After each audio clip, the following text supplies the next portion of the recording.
70세 박순덕 할머니는 아침 햇살이 비치는 거실 소파에 홀로 앉아 있었다. 벽에 걸린 가족 사진들이 그녀를 내려다보고 있었지만 그 미소들은 이제 더 이상 따뜻함을 주지 못했다. 자식 키워봤자 다 소용없다. 혼잣말이 빈집 안에 메아리 쳤다. 50년 전 20살 새색시였던 그녀가 첫 아이를 품에 안았을 때의 설렘을 떠올려 보았다. 그때는 몰랐다. 자신이 평생 바친 사랑이 이렇게 허망하게 끝날 줄은. 창밖으로 젊은 엄마가 유모차를 밀며 지나갔다. 순덕은 쓴 웃음을 지었다. 저 여자도 언젠가는 자신처럼 될 것이다. 자식들에게 짐이 되었다는 죄책감과 버려졌다는 서러움 사이에서 하루하루를 견뎌내게 될 것이다. 첫째 아들 민수가 막 했다. 엄마, 나 의사 될 거야. 중학생이었던 민수가 환하게 웃으며 말했던 그 순간이 생생했다. 순덕은 남편과 함께 새벽부터 밤늦게까지 일했다. 식당에서 설거지하고 청소하고 때로는 공사장에서 막일도 마다하지 않았다. 민수의 학원비 참고서가 대학 등록금을 위해서였다. 그 결과 민수는 정말 의사가 되었다. 서울대학병원 정형외과 과장까지 올랐다. 하지만 성공한 아들은 점점 바빠졌고 어머니와의 거리는 멀어졌다. 엄마, 미안해요. 수술 때문에. 다음에 꼭 찾아뵐게요. 전화기 너머로 들리는 그 말이 이제는 얼마나 공허한지 순덕은 너무 잘 알고 있었다. 다음에라는 말이 점점 길어지고 있다는 것을. 그러나 은정이는 조금 달랐다. 딸 은정이는 전화를 통해 순덕에게 자주 안부를 물었고 명절에는 꼭 찾아왔다. 하지만 그것도 결혼 전까지의 이야기였다. 엄마, 시어머니가 저를 좀 힘들게 해서요. 제가 엄마한테 자주 못 가는 것도 그 때문이에요. 은정이의 하소연을 들으며 순덕은 자신의 젊은 시절을 떠올려 보았다. 자신도 똑같지 않았나? 친정어머니보다 시어머니 눈치를 더 봤던 것은 아니었나? 그제야 깨달았다.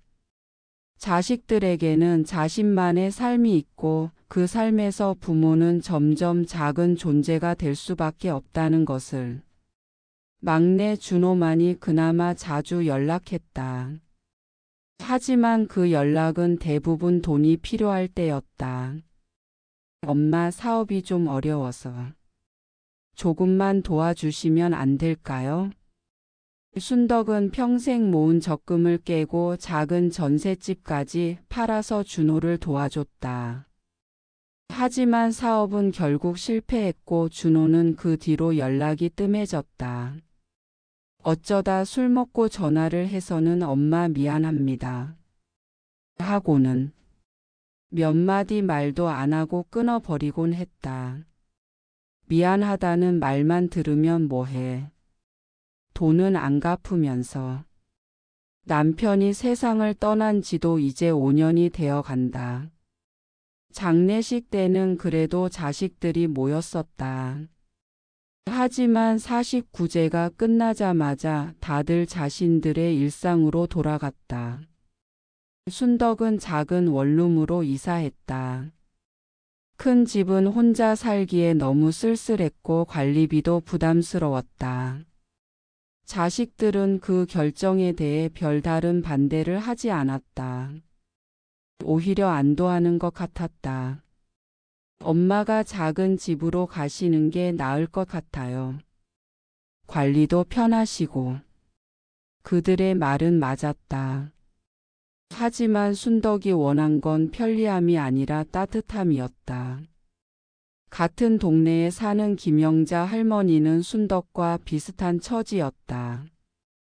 영자도 세 자녀를 키웠지만 지금은 홀로 살고 있었다. 우리 때는 자식이 효도하는 게 당연했는데 요즘 애들은 달라. 자기 생활하기도 바쁘다고 하더라고. 두 할머니는 가끔씩 공원 벤치에 앉아 서로의 서러움을 나누었다. 하지만 그 대화 끝에는 항상 똑같은 결론이 있었다. 그래도 우리가 키운 자식들인데 미워할 수도 없고 안 미워할 수도 없고 그러면서 각자 마음의 쓸쓸함을 내보이기도 했다. 어느 날 순덕은 오랜만에 민수에게 전화를 걸었다. 아프다거나 도움이 필요해서가 아니라 그냥 아들의 목소리가 듣고 싶어서였다. 여보세요? 네, 엄마? 응, 민수야. 잘 지내니? 네, 엄마. 그런데 지금 수술 들어가야 해서 나중에 다시 전화 드릴게요. 응, 그래. 대답도 하기 전에 뚱 하고 전화가 끊어졌다. 순덕은 핸드폰을 내려다보며 생각했다. 아들은 정말 바쁠 것이다.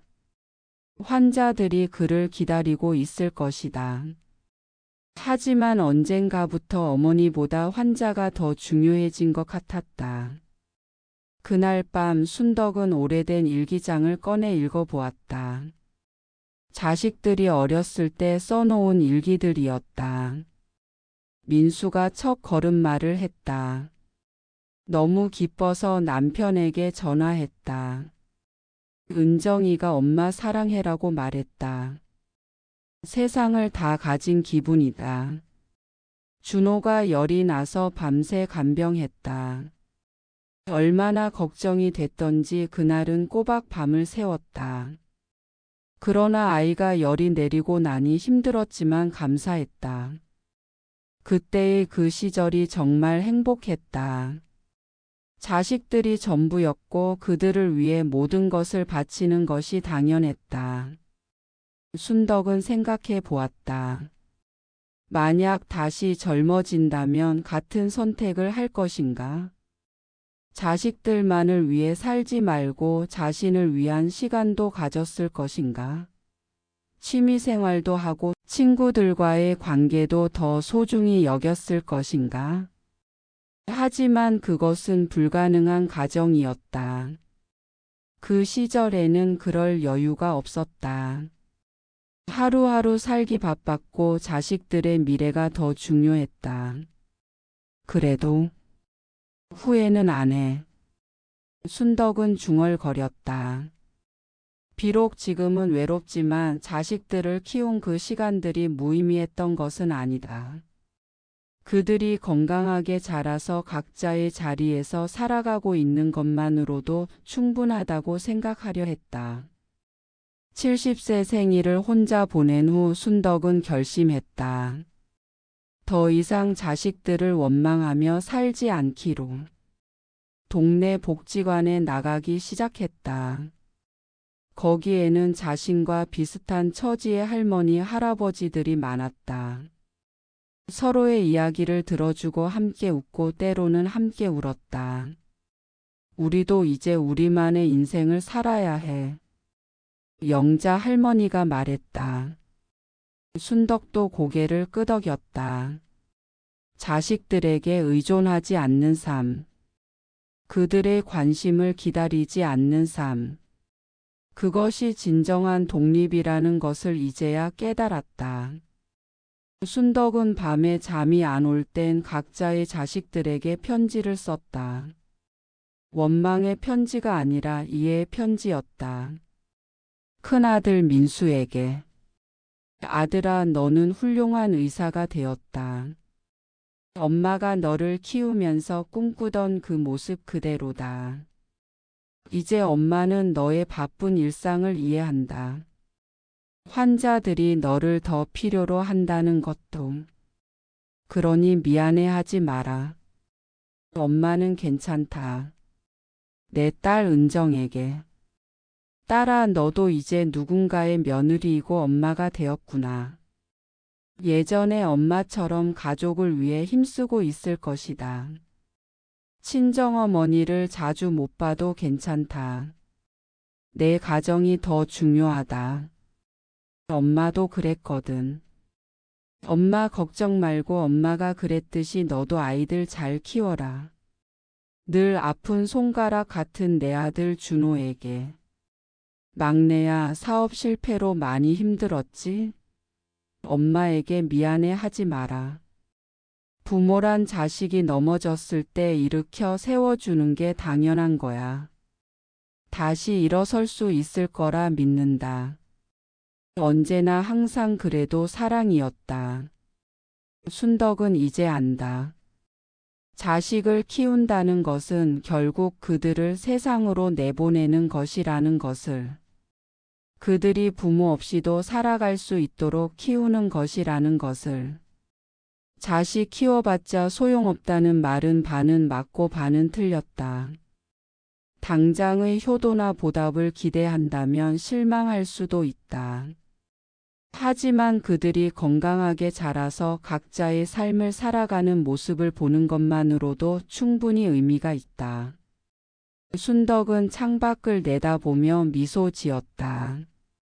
젊은 엄마가 또 유모차를 밀고 지나간다.